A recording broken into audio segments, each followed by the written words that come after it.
Corona vaccine की safety को लेकर जो सवाल उठ रहे हैं, डीसीजीआई, आईसीएमआर, एम्स जैसी संस्थाएं लगातार उनका जवाब दे रही हैं। एम्स के डायरेक्टर डॉक्टर रणदीप गुलेरिया ने भी दिए जवाब। डॉक्टर गुलेरिया ने कहा, वैक्सीन को लेकर लंबा ट्रायल चला है और बड़े लेवल पर टेस्ट किए गए हैं। सारे टेस्ट का एनालिसिस करने के बाद ही वैक्सीन को मंजूरी दी गई है। So I think it's important to understand that when we look at any vaccine, safety is paramount. And therefore, a vaccine goes through various stages of studying to make sure that it's safe. It started off with animal studies. You start with small animal, hamsters, and then you go on to large animals like monkeys, and then you see that it is safe in them. Then only do you come to what we call human trials, and you do a phase 1 human trial, which is actually looking at safety and what would be the dose which is safe and effective.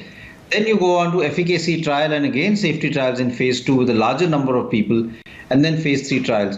And then all that data is critically looked at by the regulatory authorities, by the experts, and then only is the vaccine given an approval. So at multiple levels safety is looked at. So I don't think we should be concerned that much as far as safety is concerned. Even as far as the Bharat Biotech vaccine is concerned, it is on a traditional platform which has been used for other vaccines also. So it's been shown to be safe, and they have robust data from phase 1 and phase 2 to show that it's a safe vaccine. So we should be assured as far as safety of the vaccines are concerned. Doctor Mahajan, अभी आपने doctor Guleria को सुना। DCGI ने भी ये बात साफ की है कि बहुत सारे ट्रायल्स हुए हैं और अगर हमें जरा भी शंका होती है हमारे मन में तो हम इसको अप्रूवल ही ना देते इस ट्रायल के लिए। तो ऐसे में जो लोग इसको लेकर थोड़ा भी कंसर्न दिखा रहे हैं, उनको ये कंसर्न नहीं दिखाना चाहिए। एक्चुअली ये कंसर्न नहीं होना चाहिए, क्योंकि सबसे अहम जो मुद्दा है, कोई दवाई हो, कोई वैक्सीन हो, पहली बात होती है कि ये सेफ होनी चाहिए। बिकॉज मेडिसिन में हमारा एक मैक्सिम है, डू नो हार्म। चाहे वो फायदा पहुंचाए ना पहुंचाए, पर कोई किसी तरह की क्षति नहीं पहुंचानी चाहिए। तो फेज 1 जो ट्रायल होता है, जब एनिमल ट्रायल्स खत्म हो जाते हैं, और फेज 1 ट्रायल वो सिर्फ सेफ्टी का ट्रायल होता है। अगर सेफ्टी में कोई प्रॉब्लम हो तो वहीं पे ही वो बंद कर दिया जाता है, फेज 2 तक भी नहीं पहुंचता। और ये सारे तो फेज 3 ट्रायल्स चल रहे हैं, और कोविशील्ड में तो फेज 3 भी कंप्लीट हो गया। तो ये बिल्कुल सही कहा है डॉक्टर रणदीप गुलेरिया ने कि किसी भी तरह का शक शुबा रखने की जरूरत नहीं है। ये निहायत ही सेफ है और ये फायदा ही पहुंचाएगा, नुकसान किसी तरह का नहीं होगा। डॉक्टर अजय, बहुत सारे लोगों का कंसर्न ये भी है कि कितने लोगों को कोरोना वैक्सीन लगेगा। अगर सबको नहीं लगेगा तो ऐसे में कोरोना पूरी तरह से खत्म कैसे होगा? ये सही बात है कि चैलेंज है कि चूंकि रेस अगेंस्ट टाइम जिसको बोलते हैं कि हम लोग की कोशिश करनी है कि जितना से जितना जल्दी हो सके, कम से कम फर्स्ट डोज जो होती है वैक्सीन को ज्यादा से ज्यादा लोगों को लग सके। वही स्ट्रैटेजी गवर्नमेंट ऑफ यूके ने यहाँ अपनाया कि कोशिश करें कि ज्यादा से ज्यादा लोगों को वैक्सीन की पहली डोज लग जाए ताकि इम्यूनिटी हम लोग डेवलप कर सके। इंडिया में एक बहुत बड़ा चैलेंज है, जैसे हम सब जानते हैं, पॉपुलेशन को लेके बहुत बड़ी चैलेंज है। लेकिन आई एम श्योर कि जब हमारे पास 2 वैक्सीन हो जाएंगे, और खास करके अब तीसरी वैक्सीन की भी ट्रायल चल रही है, जो कैडिला की जो वैक्सीन है, होपफुली अगर 3 वैक्सीन आ जाते हैं तो सिर्फ ये देने की बात होती है। तो उम्मीद है कि अगले 4 से 6 महीने में काफी लोगों को ये वैक्सीन पड़ जाएगा। कुछ लोगों को हर्ड इम्यूनिटी भी होगी, क्योंकि कुछ लोगों को ऑलरेडी कोविड हो चुकी है, तो उसके चलते कुछ हर्ड इम्यूनिटी भी डेवलप करती है लोगों में। लेकिन मोस्ट इंपॉर्टेंट है कि हम लोग इस पे कोई एंग्जाइटी नहीं रखें, इस पे कोई डाउट नहीं करें। इसको जितना जल्दी सरकार की तरफ से मिले, प्राइवेटली मिले, जैसे भी मिले, इस वैक्सीन को तुरंत लेना चाहिए हमारे हिसाब से। क्योंकि जहां तक सेफ्टी की बात है, ऑक्सफोर्ड यूनिवर्सिटी ने पहली वैक्सीन को काफी अच्छे तरीके से उस पे सेफ्टी के जहां तक एविडेंस है, डेटा है, उनको बताया कि सेफ है ये वैक्सीन। और जहां तक दूसरी वैक्सीन की बात है तो डीसीजीआई ने भी इसका अप्रूवल दे दिया। तो इस पे कोई एंग्जाइटी, कोई सेफ्टी की बात नहीं होनी चाहिए, और लोगों को आगे बढ़ के इस वैक्सीन को जल्द से जल्द देना चाहिए। डॉक्टर रवि मलिक, जरा आप समझाइए। हालांकि सरकार ने इसकी पूरी तैयारी की है, मैन्युफैक्चरर्स के साथ मिलकर, डॉक्टर्स ने, साइंटिस्ट ने, सबने मिलकर यह तैयारी की है, ऐप बाकायदा बनाए गए हैं। लेकिन भारत जो है वो गांव देहातों में बसता है, तो ऐसे में लोगों को मोबाइल तक ठीक से ऑपरेट करना नहीं आता, तो ऐसे में ऐप वो कैसे डाउनलोड करेंगे? उन तक कैसे पहुंचेगा ये वैक्सीन? देखिए, 2 चीजें बता दूं। पहले आपका प्रश्न का उत्तर देने से पहले मैं बताना चाहूंगा, यह अज्ञानता की चरम सीमा है कि ये जो वैक्सीन है ये इंपोर्टेंस कर देगी। उस व्यक्ति को यही नहीं पता कि सबसे पहले प्री क्लिनिकल ट्रायल्स होते हैं, जो कि आज से 3-4 महीने पहले हुए थे, जो कि रैट पे, माइस पे, गिनी पिग पे होते हैं। उसके बाद फर्स्ट क्लिनिकल ट्रायल होता है, सेकंड होता है, थर्ड होता है, तब कहीं जाके अप्रूवल मिलता है। तो ये बिल्कुल सेफ वैक्सीन है। दूसरा आपका प्रश्न बिल्कुल ठीक है, लेकिन मैं बताऊं, हमारा वो देश है जिसने कि पोलियो को भी इरेडिकेट किया है by strong vaccine delivery system. हमारे यहां पे जो वैक्सीन डिलीवरी सिस्टम है ग्राउंड के ऊपर बड़ा ही परिपक्व है, बड़ा परिपूर्ण है, और हमारे पास में हम बहुत सदियों से, बहुत सालों से यूनिवर्सल इम्यूनाइजेशन प्रोग्राम चलाते आए हैं, जिसमें कि आजकल 11 वैक्सीन सरकार जो है मुफ्त में उपलब्ध कराती है। हर घर में, हर गांव में, लास्ट माइल ऑफ जो हिंदुस्तान है वहां तक हम वैक्सीन को भेज रहे हैं। आज से नहीं, बहुत पहले से भेज रहे हैं। तो वैक्सीन की डिलीवरी का चैलेंज नहीं आएगा।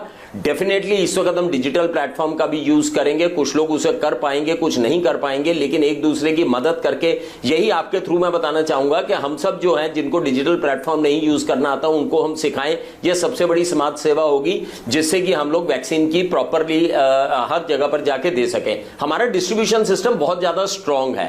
ये पूरे ही एक कैडर वे में बना हुआ है। स्टेट हॉस्पिटल है, उसके नीचे प्राइमरी हेल्थ सेंटर है, फिर सब सेंटर्स हैं, और फिर उसके बाद ग्राउंड लेवल के ऊपर विलेज के अंदर हमारे वैक्सीनेटर्स, हेल्थ केयर वर्कर सब लोग हैं। तो इस सिस्टम, इस टेंटिकल्स में से, इन आर्टरीज में से हम वैक्सीन जो है देते आए हैं, और सब लोगों को, और हमने इसकी टेस्ट ड्राइव भी करके देखी है पोलियो को इरेडिकेट करके।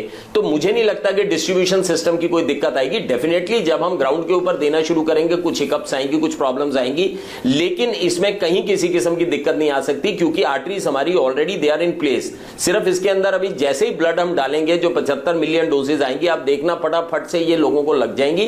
और ये एक बड़ी अच्छी चीज है कि इस तरफ हमारा ये सिस्टम, जिसमें स्टोरेज, प्लानिंग और इंप्लीमेंटेशन और सरकार ने साथ के साथ तैयार किया है, और इधर हमारे पास डोजेस तैयार हैं। तो जैसे ही इसको गो थ्रू मिलेगा, गो थ्रू मिल गया है, जैसे ही ये वैक्सीन रिलीज की जाएंगी, इमीडिएटली ये आर्टरीज में जाएगा और इमीडिएटली सब लोगों को वैक्सीन लग जाएगी। मुझे नहीं लगता इसका कोई चैलेंज है। डॉक्टर राजे, इस सवाल का जवाब मैं आपसे चाहूंगा कि पूरी दुनिया के लिए एकदम नई चीज थी कोरोना वायरस। अब जब ये वैक्सीन आया है तो ऐसे में बहुत सारे लोगों के मन में ये भी शंकाएं हैं कि जिनको कोरोना हुआ और फिर वो रिकवर हुए, एंटीबॉडीज बन गई, क्या उन्हें भी ये वैक्सीन की जरूरत होगी? उम्मीद है कि जिनको कोविड हो जाता है एक बार, उनकी बॉडी में एक एंटीबॉडी लेवल तैयार हो जाती है जो कि उनको प्रोटेक्ट करती है फ्यूचर इन्फेक्शन से। लेकिन ये आप बात समझे कि ये बहुत अभी रिसर्च का बात है और इस पर काफी सारा रिसर्च और एक्सपेरिमेंट चल रहा है। लेकिन अभी तक जो जानकारी, अभी तक जो रिसर्च आई, अभी तक जो एक्सपेरिमेंट हुआ, उससे ये पता चलता है कि एक बार कोविड होने के बाद आपके एंटीबॉडी लेवल्स काफी हाई रहते हैं for at least a year hopefully. लेकिन उम्मीद है कि एक साल के बाद अगर इन लोगों पर एंटीबॉडीज लेवल चेक कर सकते हैं, हम लोग देख सकते हैं कि एंटीबॉडीज लेवल में अगर सफिशिएंट नहीं है तो उनको भी कोविड वैक्सीन देना पड़ेगा।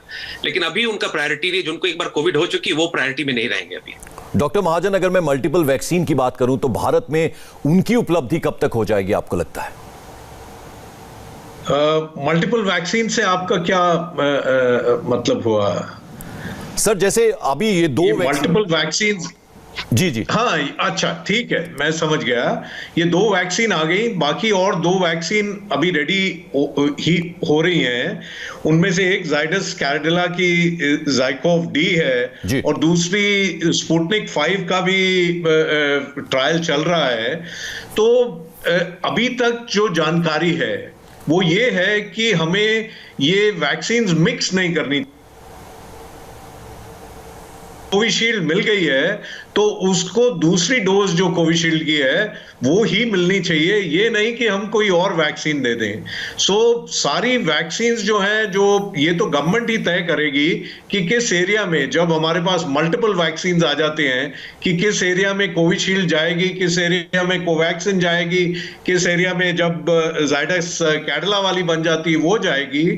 पर एक इंडिविजुअल पर्सन को, एक व्यक्ति को 2 डोज मिलने हैं, दोनों डोज सेम वैक्सीन के मिलने चाहिए, उन्हें मिक्स नहीं करना चाहिए। आज की जानकारी ये है। डॉक्टर अभी मलिक, ये जो पूरा प्रोसेस है, क्या लगता है आपको, अगर मैं भारत के परिप्रेक्ष्य में बात करूं, कितना वक्त लगेगा कि जन जन तक ये वैक्सीन पहुंचेगा, या जितना भी टारगेट है कितने लोगों को लगना जरूरी है, ये पूरा प्रोसेस कितना वक्त लेगा आपको लगता है? देखिए मेरे हिसाब से टाइम तो इसमें काफी लगेगा, लेकिन जिस तरह से फिजिक वे में जा रहे हैं, फर्स्ट फेज में अगर हमने 30 करोड़ यानी 300 मिलियन पॉपुलेशन को हम वैक्सीनेट कर देते हैं, जिसमें health care worker, frontline workers आ जाते हैं और वल्नरेबल ग्रुप वाले लोग आ जाते हैं या एल्डरली पीपल आ जाते हैं, अगर हम इनको कर देते हैं 30 करोड़ लोगों को, तो इससे दो चीजें होंगी। एक तो हर्ड इम्यूनिटी एक लिमिट तक, एक लेवल तक बढ़ जाएगी, और दूसरी चीज है मौतें कम हो जाएंगी, क्योंकि मोस्टली मौतें एल्डरली लोगों में या जो वल्नरेबल ग्रुप है जिसके अंदर की हाइपरटेंशन हो गई, अस्थमा के मरीज हो गए, हार्ट डिजीज के हो गए, उनको हमारे को सबसे पहले 30 करोड़ में कवर कर देना है ताकि मृत्यु दर कम हो जाए और हमारी हर्ड इम्यूनिटी थोड़ी सी बढ़ जाए। हर्ड इम्यूनिटी जिस वक्त हमारी 60 से 70% हो जाएगी, ये बीमारी लगभग बहुत कम हो जाएगी, ना के बराबर हो जाएगी। 60 से 70% हर्ड इम्यूनिटी का मतलब है कि हमारे को 95 करोड़ लोगों को वैक्सीनेट करना पड़ेगा। 140 करोड़ की आबादी के अंदर 90 करोड़ लोगों को हम अगर वैक्सीनेट करेंगे तो 60-70% के करीब हमारी हर्ड इम्यूनिटी बढ़ जाएगी। इस सारी प्रोसेस को काफी टाइम लग सकता है,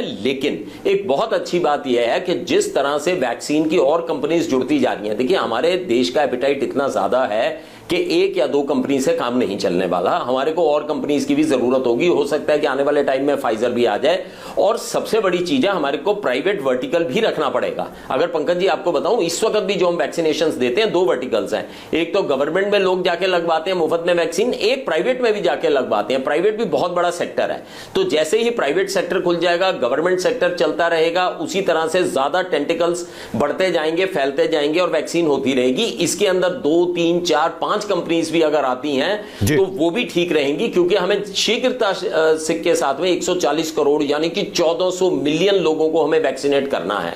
तो इसके लिए मैं समझता हूं कि और ज्यादा अब आशा की किरण दिख गई है, सक्षम वैक्सीन हमारे हाथ में आ गई है, लगनी शुरू हो जाएगी। धीरे धीरे करके जैसे जैसे लगाते जाएंगे, ये कंपनीज तो मैन्युफैक्चरिंग करेंगी, लेकिन हमारे को इस धारा के साथ में दूसरी कंपनीज को भी जोड़ना चाहिए ताकि हम ज्यादा से ज्यादा लोगों को। लेकिन आप ये मान के चलिए कि जो मास्क लगाने की प्रक्रिया, प्रिकॉशंस लेने की प्रक्रिया है, 1.5 से 2 साल अभी रहेगी। हम लोगों को ये मोमेंटम लूज नहीं करना, क्योंकि मैं कोविड अस्पताल भी चलाता हूं तो लोग मेरे से अक्सर पूछते हैं कि डॉक्टर साहब ये अब मास्क तो हट जाएगा। मास्क कभी हटने वाला नहीं है, प्रिकॉशंस पूरी की पूरी हमारे को लेनी आवश्यक है। ऐसा नहीं है यहां इंजेक्शन लगा और पूरी हर्ड इम्यूनिटी बढ़ गई और बीमारी चली गई। It is going to take a long time, may be 1.5 to 2 years। और अगर हमें 140 करोड़ की आबादी को वैक्सीनेट करना है और बहुत स्पीड से भी करना है, तो इसको कम से कम महीनों लगने वाले हैं, कम से कम साल लगेगा। बिल्कुल। डॉक्टर राजेश, जरा आप बताइए कि ये जब पूरा प्रोसेस पूरी दुनिया की अगर मैं बात करूं वैक्सीनेशन का जब खत्म होगा तो एफिकेसी पर बात आती है, क्या पूरी तरह से कोरोना से मुक्ति मिल जाएगी?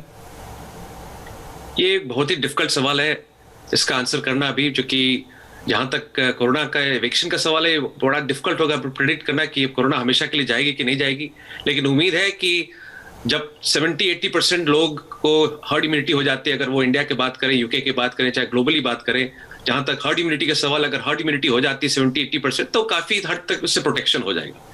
लेकिन ये ऐसा पॉसिबल है जैसा कि इन्फ्लुएंजा होता है, जैसा कि फ्लू होती है, उस तरह से ये वायरस बन के हमेशा के लिए रह सकता है हमारे साथ। हमको इसको जिंदगी में अपनाना पड़ेगा। जैसे हमने इंग्लैंड में फ्लू को अपनाया और हर साल फ्लू की वैक्सीन लेते, हो सकता है कि कोविड की वैक्सीन हमको हमेशा लेना पड़े, लेकिन ये भी एक्सपेरिमेंट की बात है, रिसर्च की बात है, इस पर अभी आंसर करना डिफिकल्ट होगा। तमाम जो गवर्नमेंट ऑफिशियल्स हैं, जो तमाम ये बॉडीज हैं, डॉक्टर हर्ष महाजन, वो ये कह रही हैं कि पूरी तरह से प्रिपेयर्ड हैं कि वैक्सीनेशन किस तरह से पूरे देश में होगा। राज्य सरकारें, हॉस्पिटल्स और मैन्युफैक्चरर्स सब आपस में सिनर्जी के साथ काम कर रहे हैं। लेकिन आपको लगता है बहुत ही चैलेंजिंग टास्क होगा वैक्सीनेशन जो है वो जन जन तक पहुंचाना? देखिए, ये चैलेंजिंग टास्क तो है ही। हमारा देश इतना बड़ा है, हर तरह के यहाँ प्रांत हैं और 1.4 बिलियन की आबादी है, तो चैलेंजिंग तो है ही। बट हमें सराहना देनी होगी गवर्नमेंट की, सारी एजेंसीज की, अपने साइंटिस्ट की, कि बहुत ही एक तरीके से प्लान्ड वे में सारा ये रोल आउट हो रहा है। मतलब वैक्सीन को ग्रीन सिग्नल मिलने से पहले ही ड्राई रन हो गया। पहले 4 स्टेट्स में हुआ, अब पूरे कंट्री में ड्राई रन हो गया इसी हफ्ते में। तो तैयारी पूरी है। 96,000 जो हमारे वैक्सीनेटर हैं उनको तैयार किया गया है, जिनमें से कोई 25,000 तो ऑलरेडी तैयार हो गए हैं। सो अगर प्लानिंग से हम चलेंगे और अगर जनता का सहयोग रहेगा, लोग जिन्हें वैक्सीन लगना है वो लगवाने आएंगे, डरेंगे नहीं, तो ये हो सकता है।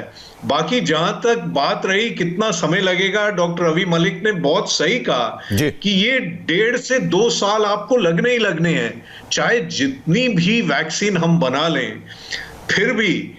और इंडिया में 3 बिलियन डोजेस हर साल बनती हैं, जिनमें से 1 बिलियन इंडिया में लगती, 2 बिलियन एक्सपोर्ट होती हैं। अब वो सारा जो हमारी क्षमता है वो ये कोविड की वैक्सीन बनाने में भी अगर लगे तब भी 1.5 से 2 साल लगेंगे हमें 60 से 70% जनता को वैक्सीनेट करने में। और माना यह जा रहा है कि अगर 70% जनता वैक्सीनेट हो जाती है तो हम एक इस लेवल पे पहुंच जाएंगे कि हर्ड इम्यूनिटी अचीव हो जाए, जिससे कि ये पूरी जो बीमारी है ये खत्म हो जाए। पर हमें यह भी याद रखना है कि ये म्यूटेट भी होती रहती है, ये अपना रूप भी चेंज करता रहता है। बहुत ही चौकन्ना रहना है, कॉशियस रहना है। और अभी तो ये लगता है ये वैक्सीन जो नया म्यूटेंट आया है इंग्लैंड में, उसके विरुद्ध भी ये अच्छा काम करेगा। पर जैसे डॉक्टर साहब ने अभी बताया, आगे चलते हुए अगर इसका रूप बहुत बदल जाता है तो हो सकता है अगले साल या उससे अगले साल हमें एक फर्क वैक्सीन भी लाना पड़े। ये सब फ्यूचर की बातें हैं। चलिए, आज भारत के लिए बहुत बड़ा दिन है, बड़ी उपलब्धि है भारत के साइंटिस्ट के लिए, क्योंकि 2 वैक्सीन यानी कोवैक्सीन और कोविशील्ड को DCGI ने इमरजेंसी ट्रायल के लिए मंजूरी दे दी है। डॉक्टर राजय, आप हमारे साथ लंदन से जुड़े, डॉक्टर रवि मलिक, डॉक्टर हर्ष महाजन, आप तीनों का बहुत बहुत शुक्रिया। और जो महत्वपूर्ण बात आपने कही है कि चाहे कितनी भी वैक्सीन आ जाए लेकिन हमें अभी 1.5-2 साल तक मास्क जरूर पहनना है। तो ये जो आपने हिदायत दी है, हम उम्मीद करते हैं हमारे तमाम दर्शक जो आपको सुन रहे हैं वो इस बात पर जरूर अमल करेंगे। आप तीनों का बहुत बहुत शुक्रिया। और गाजियाबाद के मुरादनगर में एक बड़ा हादसा हुआ है। इस हादसे पर अपडेट ब्रेक के बाद।